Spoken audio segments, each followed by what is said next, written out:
MDH chana masala. ఇప్పుడు పచ్చ శనగలైనా బొబ్బర్లైనా తెల్ల శనగలైనా నల్ల శనగలైనా అన్ని అమోఘంగా అవుతాయి. MDH ముజఫరాబాద్ లో ఉగ్ర స్థావరంపై దాడులు జరిగిన దృశ్యాన్ని మనం స్క్రీన్ పై చూడొచ్చు. దాడుల అనంతరం మనం చూస్తున్న దృశ్యం అది. దాంతో పాటు భారత్ ధ్వంసం చేసిన మరొక పాక్ పట్టణం మురుడ్కే గురించి కూడా మనం మాట్లాడుతున్నాం.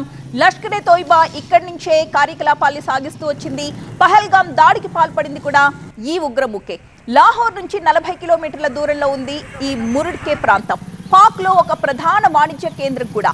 లష్కరే తోయిబా సైద్ధాంతిక కార్యకలాపాలన్నీ నిర్వహణకు ఇది గుండెకాయ లాంటిది. బహవల్పూర్లో ప్రస్తుతం సిచ్యువేషన్ కూడా మనం చూడొచ్చు. ఉగ్రస్థావరంపై దాడి జరిగిన తర్వాత స్థానికులందరూ కూడా ప్రాంతాన్ని చూడడానికి అక్కడికి తరలి వస్తూ ఉన్న దృశ్యాలవి. బహవల్పూర్లోనే ప్రధాన సంస్థ జైషే మహమ్మద్ ప్రధాన స్థావరం కూడా అక్కడే ఉంది.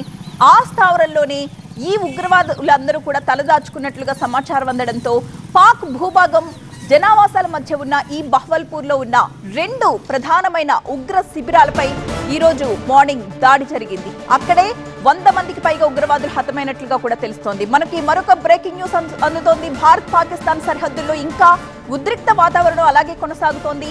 భారత్ చెక్ పోస్టుల లక్ష్యంగా పాక్ సైన్యం కాల్పులు చేస్తోంది. పాక్ సైన్యం కాల్పుల్లో ఇప్పటి వరకు 8 మంది పౌరులు మృతి చెందినట్లు సమాచారం. భారత ఆర్మీని ఎదుర్కోలేక సామాన్య ప్రజల్ని టార్గెట్ గా చేసుకుని పాక్ సైన్యం కాల్పులు జరుపుతోంది.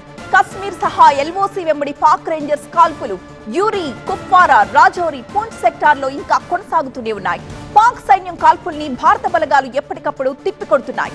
భారత సైన్యం కాల్పుల్లో పలువురు పాక్ సైనికులు కూడా మృతి చెందారు. ఈ కాల్పుల్లో పలువురు సైనికులకు సైతం గాయాలయ్యాయి. కానీ పాకిస్తాన్ మాత్రం జనావాసాల్ని లక్ష్యంగా చేసుకుని కాల్పులు జరుగుతున్నట్లుగా తెలుస్తోంది. ఇప్పటి వరకు 8 మంది పౌరులు చనిపోయినట్లుగా కూడా సమాచారం అందుతూ ఉంది. ప్రస్తుతం భారత్ చెక్ పోస్టులే లక్ష్యంగా పాక్ సైనికులు కాల్పులు జరుపుతూ ఉన్నారు. సైన్యం కాల్పుల్లో 8 మంది పౌరులు మృత్యువాత పడ్డారు. చాలా మంది గాయపడ్డారు. వారిని ప్రస్తుతం ఆసుపత్రిలో జాయిన్ చేసి చికిత్స అందిస్తూ ఉన్న పరిస్థితి. ఇంకా కాల్పులు కొనసాగుతున్నాయి. యూరి, కుప్వారా, రాజౌరి, పూంచ్ సెక్టార్లో ఈ కాల్పులు కొనసాగుతున్నాయి. పాక్ సైన్యం కాల్పుల్ని భారత బలగాలు ఎంతో సమర్థవంతంగా తిప్పికొడుతున్నాయి.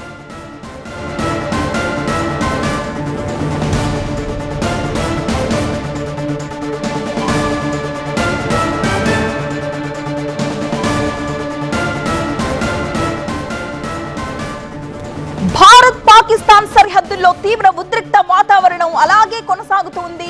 భారత్ చెక్ పోస్టులే లక్ష్యంగా పాక్ సైన్యం కాల్పులు జరుపుతూనే ఉంది. ఈ కాల్పుల్లో 8 మంది పౌరులు కాదు 10 మంది పౌరులు మృతి చెందినట్లుగా తాజా సమాచారం. భారత ఆర్మీని ఎదుర్కోలేక సామాన్య ప్రజలపై కాల్పులు జరుపుతోంది. ఫిరంగి గుండ్లను కూడా సంధిస్తోంది పాక్ సైన్యం. కశ్మీర్ సహా ఎల్ఓసి వెంబడి పాక్ రేంజర్స్ కాల్పులు కొనసాగుతున్నాయి. యూరి, కుప్వారా, రాజౌరి, పూంచ్ సెక్టార్స్ లో ఈ కాల్పులు కొనసాగుతున్నాయి. పాక్ సైన్యం కాల్పుల్ని భారత బలగాలు సమర్థవంతంగా ఎప్పటికప్పుడు తిప్పికొడుతున్నప్పటికీ కూడా 10 మంది పౌరులు మృతి చెందడం అనేది మరొక విషాద వార్త.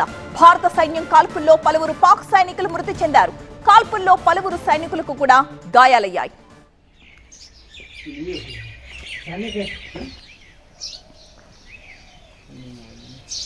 పూంచ్ సెక్టార్ లో ఒక గృహం మీద పాక్ కాల్పులు జరిపిన దృశ్యాలు మనం చూడొచ్చు. ఆ ఇల్లు ఎలా ధ్వంసం అయిపోయిందో ఆ కాల్పులకి మనం చూడొచ్చు. ఫిరంగి గుండ్లను వదిలింది పాకిస్తాన్. ఆపరేషన్ సింధూర్ తరువాత పాకిస్తాన్ నుంచి వచ్చిన ప్రతిచర్య ఇది. ఆ ఇంట్లో మనుషులున్నారు. ఆ ఇంటి మీద ఫిరంగి గుండ్లను వదిలింది. దాంతో అక్కడికక్కడే ఆ ఇంట్లో ఉన్న వ్యక్తులు 3 వ్యక్తులు అక్కడికక్కడే మృతి చెందారు. కొంతమంది గాయపడగా వారిని ఇమీడియట్ గా హాస్పిటల్కి తరలించారు. ఆ తర్వాత ఇప్పటి వరకు 10 మంది పౌరులు మృతి చెందినట్లుగా మనకి లేటెస్ట్ ఇన్ఫర్మేషన్ అందుతుంది. మోటార్లు ప్రయోగించి దాడులకు పాల్పడింది పాక్. విచక్షణ రహితంగా అమానవీయమైన చర్య ఇది అని చెప్పొచ్చు.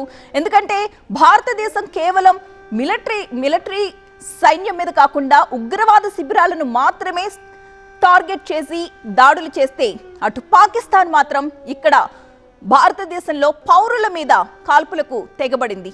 సరిహద్దు గ్రామాల్లో విచక్షణారహితంగా కాల్పులకు దిగింది. మోటార్లు ప్రయోగించింది. అవి ఒక లక్ష్యం అంటూ ఉండవు. వాటికి ఒక్కసారి ఆ ఫిరంగి గుండ్లను ప్రయోగిస్తే అవి ఎక్కడ పడతాయనేది ఎవరికి తెలియదు. ఒక లక్ష్యం లేకుండా అవి ఎటంటే అటు వెళ్తాయి. జనావాసాలని లేదు, అలాగే మిలిటరీ స్థావరాలున్న ఏరియానా జనావాసాల ఏరియానా అనేది కూడా తెలియకుండా అవి దూసుకుని పోతూ ఉంటాయి. ఆ నేపథ్యంలోనే పూర్తిగా దెబ్బతిన్న ఒక ఇంటిని మనం చూస్తున్నాం. ఆ సమయంలో ముగ్గురు పౌరులు అక్కడ ఉన్నారు, ముగ్గురు మృత్యువాత పడ్డారు, కొంతమందికి గాయాలయ్యాయి. ఆ గాయాలైన వారినే ప్రస్తుతం మనం సెకండ్ బాక్స్ లో మనం చూడొచ్చు ఆసుపత్రిలో చికిత్స పొందుతూ. అయితే ఇప్పటి వరకు పాక్ జరిపిన కాల్పుల్లో ఆపరేషన్ సింధూర్ తర్వాత ప్రతి చర్యలో భాగంగా 10 మంది పౌరులు మృతి చెందారు.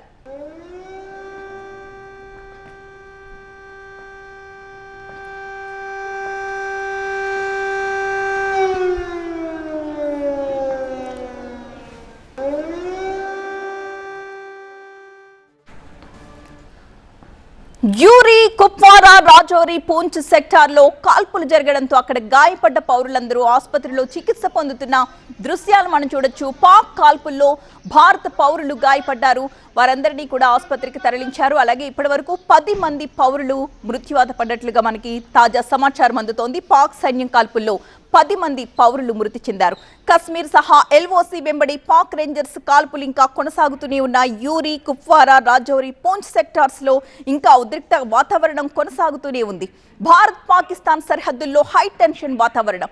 యూరి సెక్టార్ లో పాక్ కాల్పుల్లో 10 మంది పౌరులు మృతి చెందారు. గాయపడ్డ మరికొంతమందికి ప్రస్తుతం చికిత్స అందుతోంది.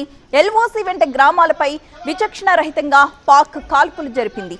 భారత్ దాడులతో బెంబేలెత్తిపోయి సరిహద్దుల్లో పాక్ కాల్పులకు దిగింది. సామాన్య పౌరుల్నే టార్గెట్ చేసుకుని మోటార్లు ప్రయోగించింది. కుప్వారా, రాజౌరి, పూంచ్, యూరి సెక్టార్స్ లో ఈ కాల్పులు జరిపింది. భారత్ ప్రతి దాడుల్లో పలువురు పాక్ సైనికులు మృతి చెందారు. 3 పాక్ సైనికులు మృతి చెందగా మరికొంతమందికి గాయాలైనట్లు తెలుస్తోంది. మొత్తం 2 సెక్టార్లలో ఫిరంగులు ప్రయోగించిన పాక్ కి ధీటైన జవాబు చెప్పింది భారత ఆర్మీ.